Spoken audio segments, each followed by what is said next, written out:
And welcome to Shri Chaudhary Mahavidyalaya.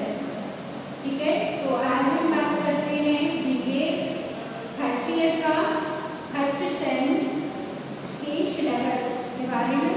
ठीक है, जिसका हम डिस्कशन करेंगे कि जो आपका सिलेबस है ये आपका BA first year home science का फर्स्ट सेम के स्टूडेंट के लिए। तो सबसे पहले हम बात करते हैं पेपर के बारे में। तो जो पेपर का नाम है फर्स्ट सेम का वो है fundamental of nutrition and human development. ठीक है, पेपर का नाम क्या है? Fundamental of nutrition and human development. तो फंडामेंटल्स तो हिंदी में बोलते हैं मूल तत्व, ऑफ को बोलते हैं के, न्यूट्रिशन को बोलते हैं पोषण। ठीक है, एंड और ह्यूमन इज मानव डेवलपमेंट इज विकास। तो जो हमारा पेपर है यानी कि फंडामेंटल ऑफ न्यूट्रिशन, पोषण के मूल तत्व और ह्यूमन डेवलपमेंट यानी कि मानव विकास। ठीक है, तो जो हमारा सिलेबस है ठीक वो हमारा 2 पार्ट्स में डिवाइड है। एक तो आपका पार्ट ए है, तो पार्ट ए में आपको करना है फंडामेंटल ऑफ न्यूट्रिशन यानी कि पोषण के मूल तत्व के बारे में। ये आपका आएगा पार्ट ए के अंतर्गत।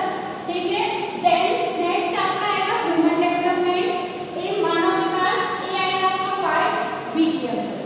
ठीक, तो हम सबसे पहले बात करते हैं फंडामेंटल ऑफ न्यूट्रिशन यानी कि पोषण के मूल तत्व, जो क्या है हमारा पार्ट ए है। तो जो आपका पार्ट ए है वो आपका मिनिमम 5 यूनिट्स यानी कि 5 इकाइयों में बटा हुआ है। ठीक, तो जो आपकी फर्स्ट यूनिट है पोषण के मूल तत्व, उसमें हमें सबसे पहले यूनिट फर्स्ट में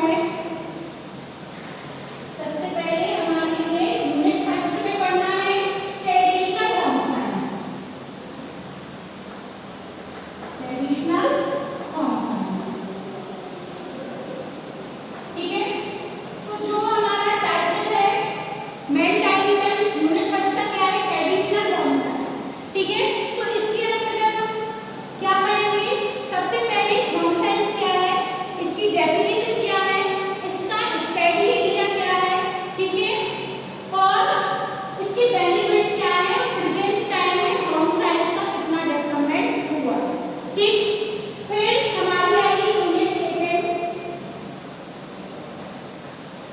यानी कि यूनिट बी। यूनिट बी में हमारे लिए पढ़ना है सेल के बारे में। ठीक है, क्या है हमारा जो टॉपिक है यानी टाइटल है वो सेल है। सेल को हिंदी में बोलते हैं कोशिका। ठीक है, तो कोशिका जो कोशिका है, कोशिका के बारे में पढ़ना है। इसके अंतर्गत कोशिका के साथ और भी टॉपिक है उसको पढ़ना है, उसको भी हम कवर करेंगे। तो सबसे पहले किसके बारे में पढ़ेंगे? कोशिका के बारे में पढ़ेंगे, फिर उसके बाद डाइजेशन सिस्टम के बारे में पढ़ेंगे, फिर नेक्स्ट टॉपिक हमारा कार्डियोवैस्कुलर होगा और लास्ट टॉपिक हमारा रेस्पिरेशन सिस्टम होगा। ठीक है, ये हो गया हमारा यूनिट सेकेंड। अब हम बात करते हैं यूनिट थर्ड। ठीक है, तो जो यूनिट थर्ड है इसमें हमारे लिए पढ़ना है फूड एंड न्यूट्रिशन।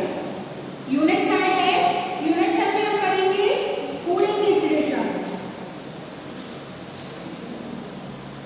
ठीक है, यूनिट थर्ड में क्या पढ़ना है? Food and nutrition.